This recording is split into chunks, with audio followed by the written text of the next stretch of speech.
നിറങ്ങളുള്ളൊരു ശലഭം ഭാഗം 36. അല്ലിയെ നെഞ്ചിൽ നിന്നകറ്റി ആദ്യ അവളുടെ മുന്നിൽ മുട്ടുകുത്തിയിരുന്നു. അല്ലി പകച്ച് ആദിയെ നോക്കിയത്. ആദിയുടെ മുഖം അല്ലിയുടെ വയറിലേക്ക് അമർന്നിരുന്നു. ആദ്യ അവന്റെ അധരങ്ങൾ ആ വയറിൽ ചേർത്തതും അവരുടെ രണ്ടുപേരുടെയും കണ്ണുകൾ നിറഞ്ഞു. അറിഞ്ഞോ? അല്ലി ആദിയോട് ചോദിച്ചു. ഒന്ന് മൂളിക്കൊണ്ട് അവൻ ഒന്നുകൂടി അവളുടെ വയറിലേക്ക് മുഖം ചേർത്തു. എന്നോട് ദേഷ്യമുണ്ടോ ആദ്യേട്ടാ? ഞാൻ ശ്രദ്ധിക്കാഞ്ഞിട്ടല്ല നമ്മുടെ കുഞ്ഞ് പോയത്. അല്ലി കരഞ്ഞുകൊണ്ട് പറഞ്ഞു. അങ്ങനെ ഞാൻ കരുതുമെന്ന് നിനക്ക് തോന്നിയോ കൃതി? ആദ്യ സങ്കടത്തോടെ ചോദിച്ചു. അങ്ങനെയല്ല ആദ്യേട്ടാ, പക്ഷേ അത് അപ്പച്ചി ഓരോന്ന് പറഞ്ഞപ്പോ നീ പേടിച്ചു അല്ലേ? അല്ലി തലയാട്ടി. എനിക്ക് ആദ്യേട്ടനെ അറിയാഞ്ഞിട്ടല്ല, പക്ഷേ ആ സമയം അങ്ങനെയൊക്കെ മനസ്സിൽ തോന്നിപ്പോയി.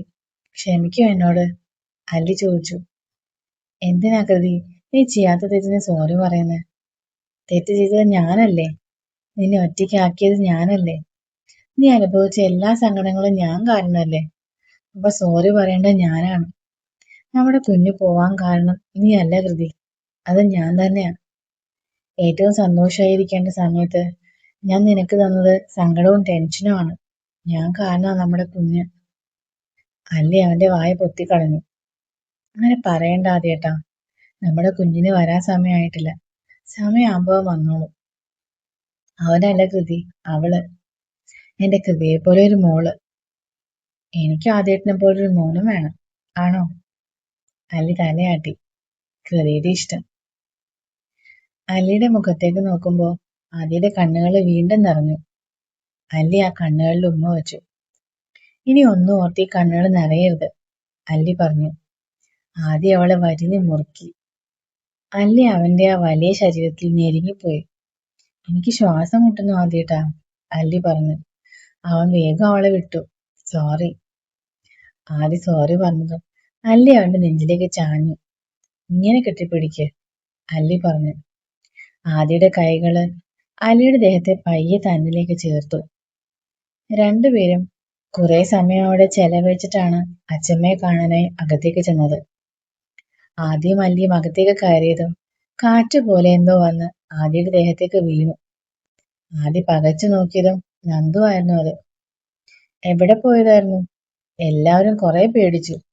നന്ദു കരഞ്ഞുപോയി. ആദി അത്ഭുതത്തോടെ അവനെ നോക്കി. അവൻ തന്നോട് ഇത്ര സ്നേഹം ഉണ്ടായിരുന്നോ? സോറിടാ നന്ദു, നീ ഏട്ടനിങ്ങനെ പോവില്ല, ആദി പറഞ്ഞു. ഏട്ടനെന്ന് ആദി പറഞ്ഞതും നന്ദുവും ആശ്ചര്യത്തോടെ ആദിയെ നോക്കി. ആദി അങ്ങനെ പറയുമെന്ന് നന്ദു വിചാരിച്ചില്ലായിരുന്നു. ഏടത്തിയെ പോലെ അച്ഛമ്മ എളുപ്പം ക്ഷമിക്കില്ല കേട്ടോ ഏട്ടാ, നന്ദു മുന്നറിയിപ്പ് കൊടുത്തു. ആദ്യം അവൻ നോക്കി കണ്ണു ചിമ്മി ചിരിച്ചതേ ഉള്ളൂ. അകത്തേക്ക് ചെന്ന് അച്ഛമ്മയുടെ അടുത്ത് ചെന്നെങ്കിലും അച്ഛമ്മ അവനെ മൈൻഡ് ചെയ്തതേയില്ല. അല്ലിയോട് ക്ലാസ്സിന്റെ കാര്യങ്ങളൊക്കെ സംസാരിച്ചു അച്ഛമ്മ. ആദിക്ക് കാര്യം മനസ്സിലായി. അവൻ അച്ഛമ്മയുടെ മുന്നിൽ ചെന്ന് ആ കൈകളിൽ പിടിച്ച് മാപ്പ് പറഞ്ഞു. സോറി അച്ഛമ്മേ, ഒന്നും മനഃപൂർവ്വം അല്ലായിരുന്നു, പക്ഷെ പറ്റിപ്പോയി, ക്ഷമിച്ചൂടെ എന്നോട്? അവൻ ചോദിച്ചു. ഞാനതിന് നിന്റെ ആരും അല്ലല്ലോ, അതല്ലേ ഒരു വാക്കുപോലും പറയാതെ ഞങ്ങളെ വിട്ടു പോയത്, അച്ഛമ്മ ഗൗരവത്തോടെ പറഞ്ഞു. അങ്ങനെയല്ല അച്ഛമ്മേ, ഇത്ര നാള് ഞാൻ എങ്ങനെയാ ജീവിച്ചതെന്ന് അച്ഛമ്മയ്ക്ക് അറിയില്ലേ? സ്നേഹിച്ചില്ലെങ്കിലും അവരെന്റെ അച്ഛനും അമ്മയും ആണെന്ന് വിചാരിച്ചതല്ലേ ഞാൻ. പെട്ടെന്ന് ഒരു ദിവസം നിങ്ങൾ ആരും എന്റെ സ്വന്തമല്ലെന്ന് അറിഞ്ഞപ്പോ എനിക്കത് സഹിക്കാൻ പറ്റിയില്ല. പക്ഷെ ഞാൻ പറയാതെ പോയത് തെറ്റ് തന്നെയാണ്. മാറി നിന്നപ്പോഴാണ് എനിക്ക് ശരിക്കും മനസ്സിലായത്, അച്ഛനും അച്ഛമ്മയും ഒക്കെ എന്റെ സ്വന്തം തന്നെയാണെന്ന്. നിങ്ങളില്ലാതെ ഒരു ജീവിതം എനിക്ക് ഉണ്ടാവില്ല. ആരെന്തു പറഞ്ഞാലും എനിക്കിതൊന്നുമില്ല. പക്ഷെ അച്ഛമ്മ പിണങ്ങിയിരുന്ന എനിക്ക് സങ്കടമാണ്. ആദ്യയുടെ ശബ്ദവും ഇടറിയതും അച്ഛമ്മയുടെ മനസ്സ് അലിഞ്ഞുപോയി. ഒരു പരാതി പോലും പറയാതെ ജീവിച്ച കുഞ്ഞാണ്. ആദ്യമായിട്ടാണ് അവൻ ഇങ്ങനെ സങ്കടപ്പെട്ടിരിക്കുന്നത്. അച്ഛമ്മ വേഗം ചെന്ന് ആദ്യം എഴുന്നേൽപ്പിച്ചു. ആദ്യ കണ്ണാ, അച്ഛമ്മയ്ക്ക് ഒരു വഴക്കുമില്ല. നിന്നെ കാണാതെ നിൽക്കേണ്ടി വന്നതിൽ പരിഭവം മാത്രമേ ഉള്ളൂ. എന്നെക്കാൾ സങ്കടപ്പെട്ട അല്ലിമോട് നിന്നോട് ക്ഷമിച്ചില്ലേ? പിന്നെയാണോ ഞാൻ? നിങ്ങൾ സന്തോഷമായിട്ട് ജീവിക്കുന്നത് കണ്ടാ മതി, അവരാദ്യം ആശ്വസിപ്പിച്ചു. അല്ലിയും നന്ദുവും സന്തോഷത്തോടെ അവർ നോക്കി നിന്നു. എന്തിനാണ് നിൽക്കുന്നത്? വാ രണ്ടും. അച്ഛമ്മ കൈ നീട്ടിയതും അല്ലിയും നന്ദുവും അവരുടെ കൂടെ ചേർന്നു. ആദ്യം മൂവരെയും നെഞ്ചിലേക്ക് ചേർത്ത് പിടിച്ചു. നാളുകൾക്ക് ശേഷം സ്നേഹം, മനസ്സ് സന്തോഷം കൊണ്ട് നിറയുന്നത് എല്ലാവർക്കും ഒരുപോലെ അനുഭവപ്പെട്ടു. അല്ലിയുടെ യോഗ ക്ലാസ്സിൽ വിചാരിച്ചതിനേക്കാൾ കൂടുതൽ ആളുകളുണ്ടായിരുന്നു. പക്ഷെ അവളെ കൊണ്ട് എല്ലാം നന്നായി തന്നെ ഹാൻഡിൽ ചെയ്യാൻ കഴിഞ്ഞു. ഒരു മാസത്തെ കോഴ്സ് തീരുന്നത് വരെ അല്ലി ആദ്യം സ്നേഹാലയത്തിലാണ് താമസിച്ചത്. അല്ലിയുടെ കൂടെ മുഴുവൻ സമയവും ആദ്യം ഉണ്ടായിരുന്നു. ആദിയുടെ അച്ഛനും അല്ലിയുടെ വീട്ടുകാരും ഒക്കെ അവരെ കാണാൻ അവിടേക്ക് വന്നുപോയി. ആ സമയം കൊണ്ട് തന്നെ അല്ലിയും ആദിയും അവരുടെ പരാതികളും പരിഭവങ്ങളും ഒക്കെ പരസ്പരം പറഞ്ഞു തീർത്തിരുന്നു. അവര് തമ്മിലുള്ള അടുപ്പം ഒന്നുകൂടെ ശക്തമായി. നന്ദുവും ആദിയും പണ്ടത്തെക്കാൾ കുറച്ചുകൂടി അടുപ്പം കൂടി. നന്ദുവിന് എല്ലാം പറയാൻ പറ്റുന്ന സ്നേഹമുള്ള ഒരു സഹോദരനായി ആദി മാറിയിരുന്നു. സ്നേഹാലയത്തിലെ മറ്റുള്ള അന്തേവാസികളും അല്ലിയും ആദിയും സ്വന്തമായി തന്നെ കണ്ടു. അങ്ങനെ ഒരു മാസത്തിന് ശേഷം അവിടുന്ന് തിരികെ പോകാനുള്ള സമയമായി. അല്ലിയും ആദിയും പിരിയുന്നത് ആ ഒരു മാസം കുടുംബം പോലെ ജീവിച്ചവർക്ക് എല്ലാവർക്കും സങ്കടമായിരുന്നു. പക്ഷേ അവരുടെ സന്തോഷം ഓർത്തപ്പോൾ എല്ലാവരും സന്തോഷത്തോടെ തന്നെ അവരെ യാത്രയാക്കി. സ്നേഹാലയത്തിൽ നിന്ന് ആദ്യ അല്ലിയും വീട്ടിലേക്കായിരുന്നില്ല പോയത്. ആദിയുടെ ആഗ്രഹം പോലെ ഒരു യാത്രയായിരുന്നു അത്. ആദിയും അവന്റെ കൃതിയും മാത്രമുള്ള ഒരു യാത്ര. സ്നേഹാലയത്തിൽ നിന്ന് കാറ് പുറപ്പെട്ടതും അല്ലിക്ക് അറിയേണ്ടത് എവിടേക്കാണ് പോകുന്നതെന്നായിരുന്നു.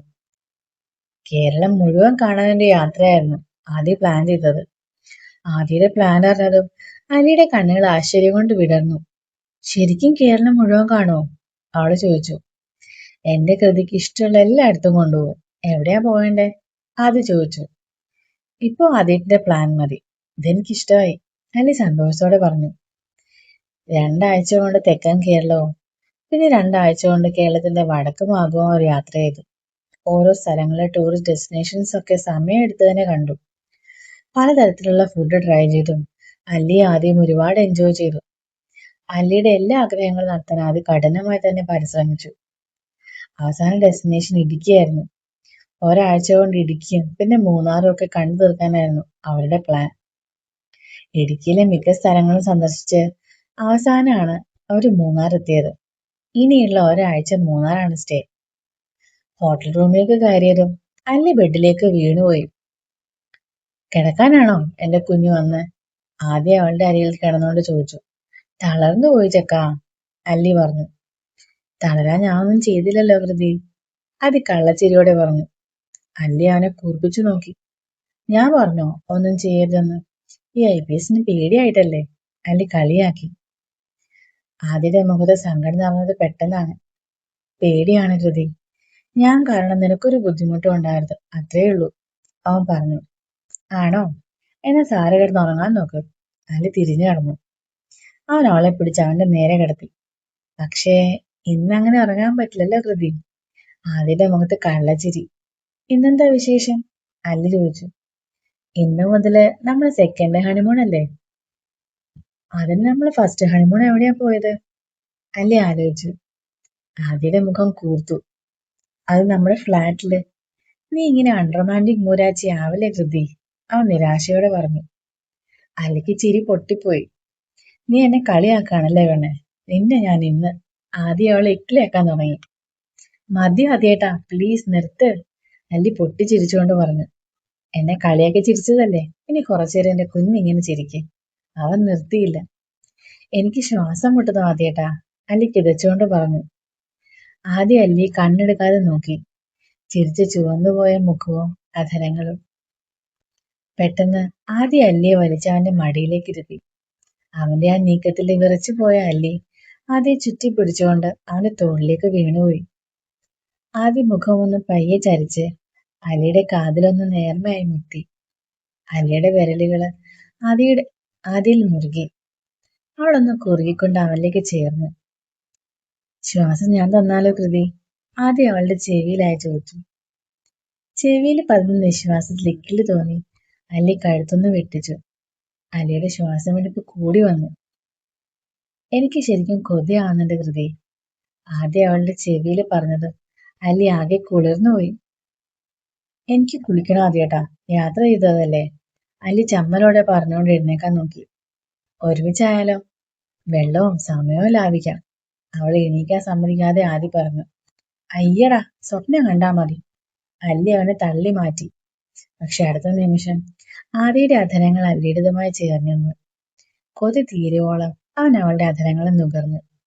അല്ലിയും കൊണ്ട് അവൻ ആ ബെഡിലേക്ക് വീണു. എത്ര നേരം അങ്ങനെ കിടന്നോന്നറിയില്ല. പക്ഷേ ഒരു നിമിഷത്തേക്ക് പോലും ആ അധരങ്ങൾ വേർപെട്ടില്ല. ആരാദ്യം തോൽക്കും എന്നൊരു മത്സരമായിരുന്നു അവർക്കിടയില്. രണ്ടുപേരും തോൽവി സമ്മതിക്കാൻ തയ്യാറായിരുന്നില്ല. ഏറെ നേരത്തിന് ശേഷം അല്ലി തോൽവി സമ്മതിച്ച് ആദിയുടെ നെഞ്ചിലേക്ക് വീണുപോയി. അവൻ ആ മുഖത്തേക്ക് നോക്കി. ആകെ ചുവന്ന് ചെമ്പരത്തിപ്പോലും പൂ പോലെ ഇരുന്ന ആള്. അവന്റെ ചുംബനങ്ങളാൽ തൊടുത്ത അധരങ്ങളെ കണ്ടതും ആദിക്ക് വീണ്ടും അവയെ നുകരാൻ കൊതിയായി. പക്ഷെ തളർന്നുപോയ അവന്റെ പെണ്ണിനെ കുറിച്ച് ഓർത്തതും അവനെ ആഗ്രഹം പിന്നത്തേക്ക് മാറ്റിവെച്ചു.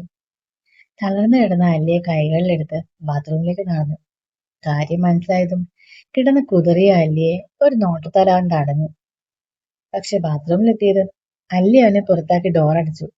കൃതി, ആദ്യം നീരസത്തോടെ വിളിച്ചു. സോറി ആദ്യേട്ടാ, ചമ്മലായിട്ടല്ലേ.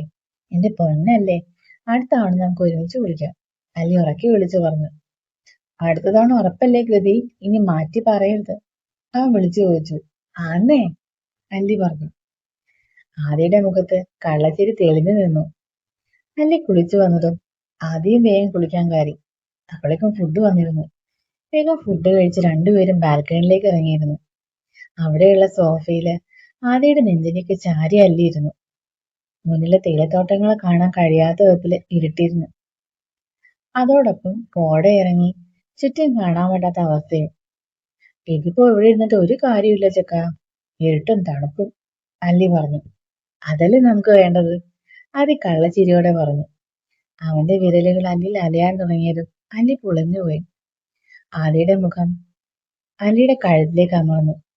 കഴുത്തിൽ പതിയുന്ന ചെറു ചുംബനങ്ങളിൽ അല്ലി തളർന്നു തുടങ്ങി. പ്ലീസ് ആദിയേട്ടാ, അല്ലി കിതച്ചുകൊണ്ട് അവൻ തടഞ്ഞു. പ്ലീസ് കൃതി, എന്നെ തടയല്ലേ. ആദിയുടെ ചുണ്ടുകളും പല്ലുകളും അല്ലിയുടെ കഴുത്താകെ പതിഞ്ഞുകൊണ്ടിരുന്നു. അല്ലി പെട്ടെന്ന് തിരിഞ്ഞ് ആദ്യം മുറുക്കിപ്പുണർന്നു. അവന്റെ ലാളനങ്ങളിൽ ആകെ ചുവന്നു വിവശയായ കൃതി. ആദിക്ക് അവളെ മുഴുവനായും അറിയാൻ കൊതി കൂടി വന്നു. ഒരു നിമിഷം പോലും കളയാതെ അവൻ അവളെയും കൊണ്ട് അകത്തേക്ക് നടന്നു. ബെഡിലേക്ക് അല്ലിയെ കിടത്തി. ആദിയുടെ ഭാവത്തില് അല്ലിയും തളർന്നു പോയിരുന്നു. പയ്യെ അവളിലേക്ക് ചാഞ്ഞുകൊണ്ട് പ്രാണന് വലിച്ചെടുക്കും പോലെ അവളെ ചുംബിച്ചുണർത്തിയവൻ. അല്ലിയുടെ അധരങ്ങളിൽ നിന്ന് ആദിയുടെ മുഖം താഴെ കൂർന്നു വന്നു. പിന്നെയും താഴേക്ക്, പിന്നെയും. രാത്രിയുടെ ഏതോ യാമത്തിൽ അല്ലിയുടെ മാറിലേക്ക് അവൻ തകർന്നു വീണിരുന്നു.